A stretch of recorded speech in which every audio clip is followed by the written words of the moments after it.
Good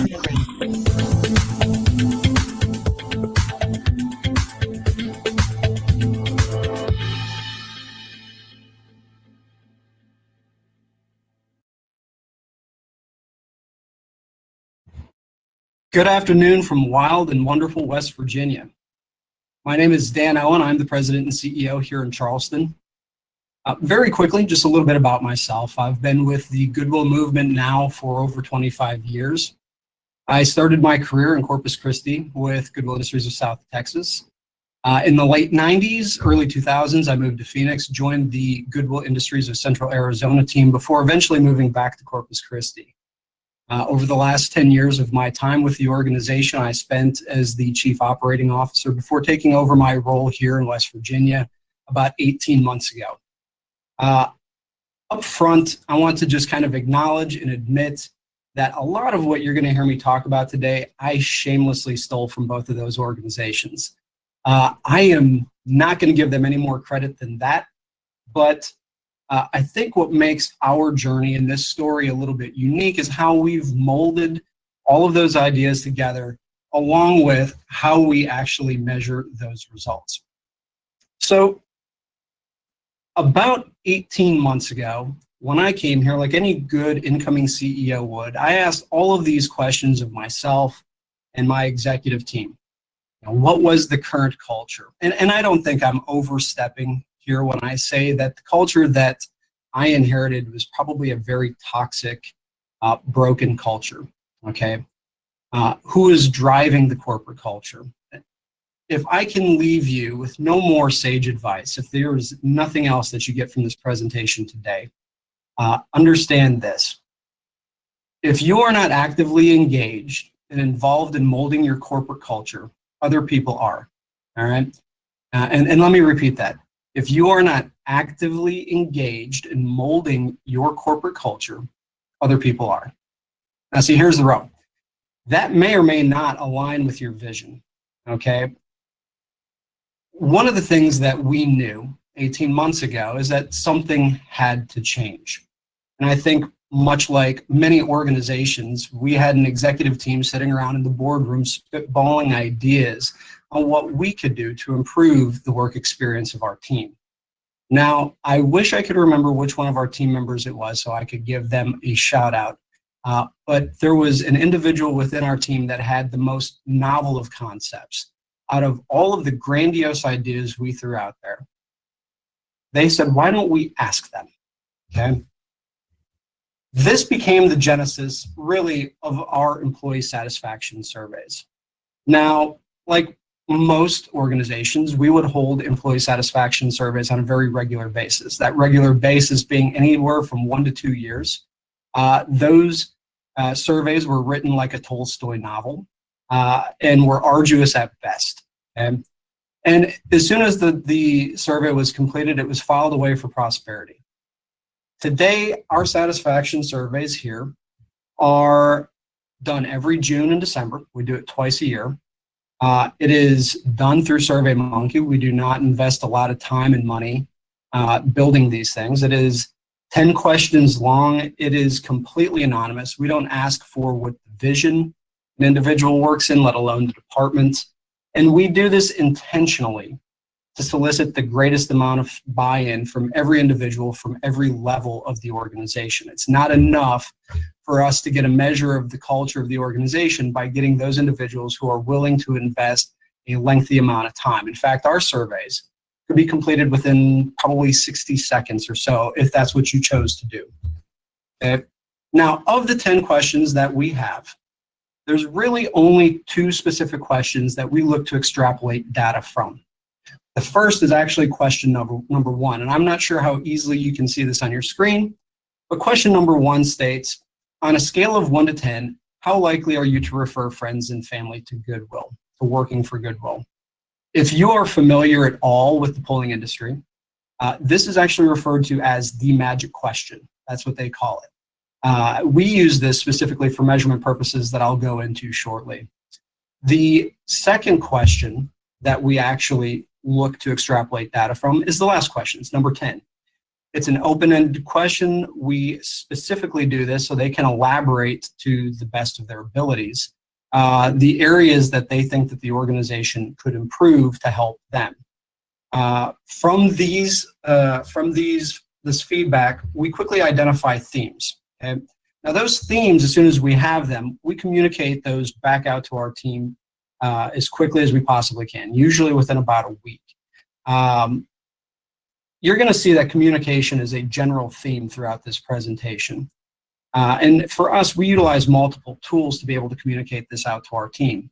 And we do this because we, much like most of you, have a very diverse workforce population. For instance, emails tend to work very well for management and up. Newsletters, paycheck stuffers work really well for frontline employees.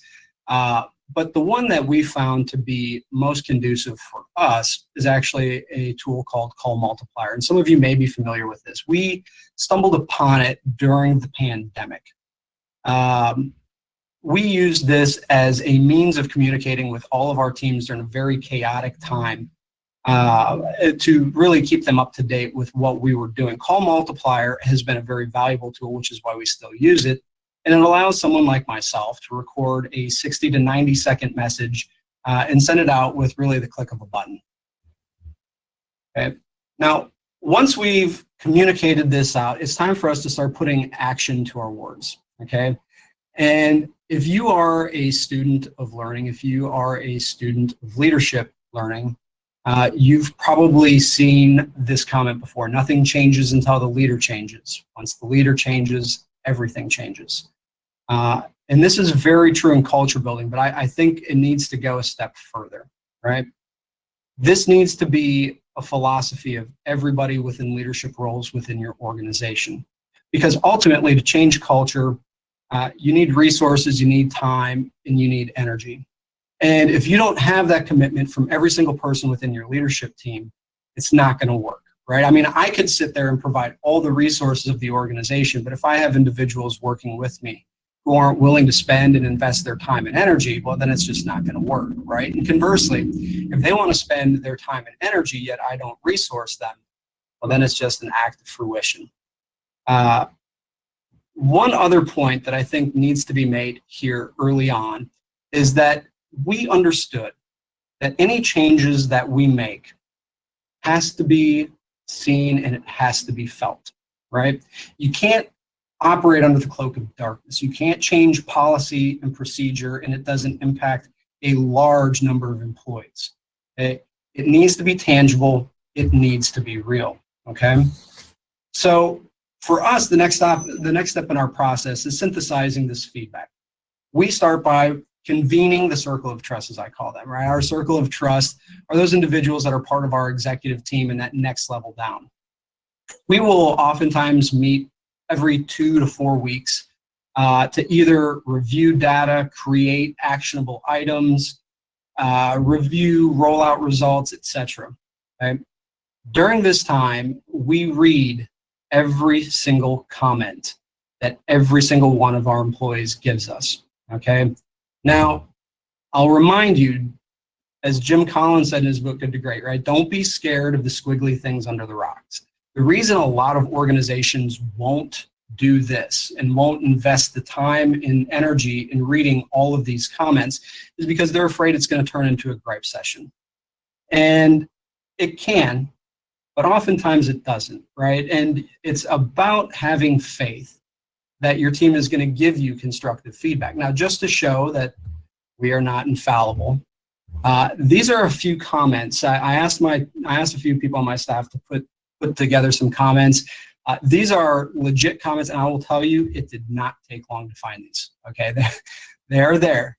But see, through these comments and through all of the comments, we're able to derive at patterns. These patterns, think of them as buckets of similar types of feedback that we can then put together into 3 or 4 major themes, major buckets that we can attack at the same time.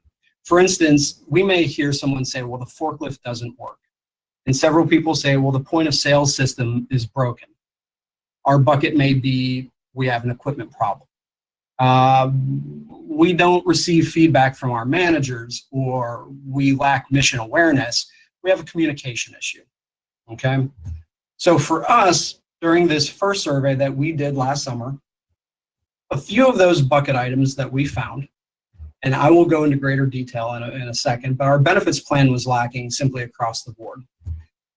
We were exponentially growing our organization in revenue, people served, and as such, the individuals that we had on staff were being asked to shoulder more of the burden. They wanted more employees. This was held in June of last year, so as you can imagine, in a pandemic world, in a post-pandemic world, cleaning supplies were extremely difficult to come by. Now, for an organization like us that had 70 plus janitorial contracts and about 160 plus custodians, this posed a huge disruption for our team. Lastly, and this is, I think, a great example of how we can take similar yet unrelated things and group them together: training, communication, and recognition. What we did after we came across these buckets, or derived at these buckets, is we started looking for easy wins. Okay? For us, supplies, we brought together a team of individuals that were multi-leveled to solve the riddle of how we were purchasing supplies, who we were purchasing it from, how we stored this, ultimately how we pushed this product from warehousing out to our project sites. Next, we would bring in our managers and supervisors, usually once a quarter, for an all-day meeting. Now, I don't know how many of you have sat through all-day meetings, but I can tell you, for me, my personal experience is that they are the most mind-numbing, soul-sucking things I have ever had the fortune of sitting through. What we do now is we bring them in once a week, usually no more than an hour, and we give them just enough information to be dangerous, and then we send them back out on the work site. It works well in terms of how we're pushing that information out to them. It works well for them in that we're not consuming whole days. It's been really a win-win. Now, the last easy win for us was implementing a $250 referral plan. And for those of you that have seen referral plans in the past, $250 is kind of a steep price for a referral plan, but for us, we kind of looked at it like this, right? If an individual has worked with us for 90 days or more, our bet is that we really like them, right? If we didn't, they wouldn't be with us after 90 days. And our bet is also, if we like you, we're going to like your friends and family. And when we're talking about processors that can quite literally generate thousands of dollars a week in sales, $250 referral bonus is not a whole lot. Okay. Now, in terms of some of those not so easy wins, one of which was PTO. Okay? All of our full-time employees had vacation and sick time, yet our part-time employees had absolutely nothing. They still have the same barriers, they still have the same obstacles, yet they had nothing. This is one of those that took us some time and really took us up to the end of last year going into this year to put together the plan. And rest assured, there is a hefty price tag that comes along with paying PTO to all your team members. Secondly, we came up with short-term and long-term disability. Now, this isn't a very expensive benefit, and I know a lot of organizations usually offer this. We did not. For most of our employees, they'll never need the benefit of this, but there's already in about 6 months been multiple people inside our organization that have, and for them, it's been a lifesaver. Okay. Next, reduce the medical insurance cost. Originally, when I got here, the out-of-pocket cost for our employees wasn't really that bad. Now, the cost to cover their families was absolutely outrageous. When I got here, we were about 300 employees. We had less than 40 lives on our insurance. And as such, really kind of put us in a position where it was more advantageous for us to be a self-insured employer. Now, one of the benefits, I guess, with being a self-insured employer is that we do have a certain level of flexibility. And one of the things that we made the decision to do is, I guess, eat the cost and the risk associated with bringing that cost down to cover our families to be more competitive in the marketplace. One of the other things that we're looking to do is we're also looking to engage supplemental insurance options for all of our team members, but specifically, I think this is going to have a benefit for those part-time employees, those frontline employees who aren't receiving medical. And then lastly, we invested in a software called Kazoo. Some of you may be familiar with Kazoo HR, but this is think of it as a social media based platform specific to recognition. Okay. This is what you see here is actually a real feed from our application. Every single employee in our organization has a profile. Every single person in our organization is allotted 1,000 points at the start of every single quarter that they can then recognize any other employee in the organization with. Instead of likes like you would see on Facebook or Instagram, we have high fives. That allows other people then to give away 5 of those points that they have allotted to them to piggyback on top of the recognition. Now, usually we will go ahead and connect these to our core values. But truthfully, you can use it to recognize them for anything. We had a re-grand opening of a store not that long ago. A lot of that feed was probably related to that. Now, with the points that you accumulate, down in the middle of this, you can probably see there's a reward tab. Over the years, I've always tried to recognize my team, and usually I am horrible at gift giving. I will let you know that, and my wife would attest to it just the same. If you worked for me, you probably received a gift card to a restaurant or something along those lines. This allows you to accumulate points at your own pace and then redeem them for whatever gifts are enticing to you. And this store literally has everything. It has anything from gift cards to electronics, and it's been a phenomenal tool for us. Okay, now this isn't the only survey that we've done. We've done multiple surveys, and along the way, we've found many other buckets, right? So one of which is communication. Communication is still an issue. And I think that this just goes to show that you can't resolve a problem of that nature this quickly with only 1 or 2 actionable items. Hiring, training, and accountability. I'm going to go ahead, I'm going to circle back to this in a minute. And I want you to remember this: hiring, training, and accountability. Improved equipment. I don't think I had to stretch too far in my examples a little earlier. This was certainly feedback that we had received. And then this was probably the most interesting for me, is that our team members were looking for career development opportunities. Okay. This really showcased how poorly I think we missed the mark on communication, since truthfully, this is our reason for being. But again, we looked for easy wins, right? For us, point of sales migration. Now, this isn't really an easy win for most organizations. For us, we were already in the process of this migration. Our frontline team members didn't know this. And so it made it really easy for us to turn around and say, you spoke, we listened. It was a very easy, very big win for us. Wireless hotspots. So a lot of our contracts, most of our contracts are actually community-based. And as such, a lot of them can oftentimes feel like they're out on an island by themselves. So we invested in tablets and wireless hotspots that allows us to communicate with those team members very easily. And it was a very cheap and expensive way of keeping them connected. Mission marketing. So we invested in digital media, and I'll show you a clip here in just a second of how we integrated digital media into our stores. That really helps bring our mission to our team members in our stores, as well as to our shoppers and our donors.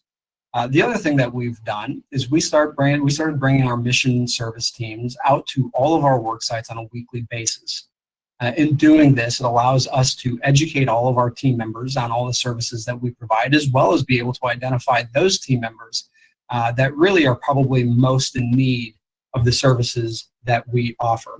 Now, lastly, under easy wins is now hiring signage, and really what we're talking about is just the simple fact of buying building A-frames that say now hiring and running it in conjunction with hiring events at all of our locations has gone a long way to demonstrating our commitment to our team under that example. So now some of the not so easy wins, performance-based appraisals. I don't know if any of you have a difficult time getting appraisals back, but I do know in Charleston, West Virginia, we do. I know in Corpus Christi we did. I know in Phoenix we did. What we're looking to do is actually build on another module to Kazoo onto the application that you just saw that allows us to tie appraisals in. In fact, what it's called is, it's going to be called a check-in, right? And these check-ins are not going to be done on an annual basis, and they're not going to be 3 to 5 pages. It's going to be done in probably every 30 to 60 days. It's going to be probably 5 to 10 questions, and the idea is to get it done very quickly, very frequently, as we know performances change throughout the year. It also allows our team another electronic method of tracking how many of these appraisals are still out, how many of these check-ins still need to be done. The next thing is improve the application process. What we've done is we've worked with SmartRecruiter, and we've built up a platform that allows us now to push resumes directly to hiring managers. In fact, at the click of a button, once it's uploaded from the applicant's end, it goes directly to our hiring managers, which allows them to very quickly work through those individuals and contact them. Along with that, we also have built a text option. As I think most people know nowadays, millennials especially, do the majority of their communication through text messaging. So now we can text these applicants to set up a specific time for them to come in and meet with our hiring managers. Plastic collapsible gaylords. Okay, this is something that I will give Indianapolis credit for. We are stealing a page from their playbook. Anybody who's ever worked in the back of one of our stores or in the back of one of our warehouses understand just how big of a pain in the ass it is to deal with those cardboard Gaylord boxes when you have to reach into them and process out of them or pull clothes out to make bales. These are far more sturdy, economical, they're safer, and ultimately much easier for our team members to work out of. Now, lastly, our HR and mission team both are in the process of building a robust leadership and career development program. Over the next few months, we're going to be going out to all of our team members, and we're going to be asking them a few questions. We're going to be asking them really 3 questions. 1, are you happy with the job you're in? If not, 2, are you interested in moving up within our organization? And if not, 3, are you interested in moving up and out, and how can we help you chase your vocational aspirations? Now, despite which of those 3 answers you give us, we will have a curriculum built specifically for you. Okay. Now, this is that digital media that you see in the stores. This is what we've rolled out. This is actually at a store we just reopened less than a month ago. It's had a lot of favorable feedback from our donor shoppers and our employees. So again, communication. Once we've put in all of this work, I make it a point to hold a town hall at every one of our stores, every one of our work sites. Okay, so every 6 months, we're running this in parallel to the surveys that we're rolling out. And the essence is very simple. You told us this was a problem. This is what we did. And oh, by the way, in a few weeks, we're going to be opening up this survey again. Would you please be willing to take the survey? You'd be amazed at how far that goes to creating and soliciting more buy-in to take these surveys. When they feel that their voice is heard and they see some sort of tangible result for it. Okay, now here's the fun part. How do we measure? How do we actually measure the results of our efforts? Now, I'm not sure how many of you are familiar with Net Promoter Score, so I'm just going to do a real quick, dirty overview of it. Okay, NPS is something that's been around for, large brands have been tracking this for probably 30 years now. And if you remember that magic question that we were talking about, on a scale of 1 to 10, how likely are you to buy an Apple iPhone? Or on a scale of 1 to 10, how likely are you to shop at Macy's? They use this question to build an algorithm that pretty much looks like this. If you are a 9 or a 10, you're considered a brand ambassador or a brand promoter. Those are the people that have your brand tattooed on their body, right? If you are a 6 and below, you are a brand detractor. These are the people who shit on your brand. And if you're a 7 or 8, you are brand neutral, right? You are not really impactful one way or the other. Now, to find out what your Net Promoter Score is, you take the percentage of individuals who are promoters, you subtract out the percentage of individuals surveyed who are detractors, and you derive at a Net Promoter Score. Now, in the bottom right-hand corner, you can see that, and by the way, this scale will obviously scale from anywhere from a -100 to a +100. In the bottom right corner, you can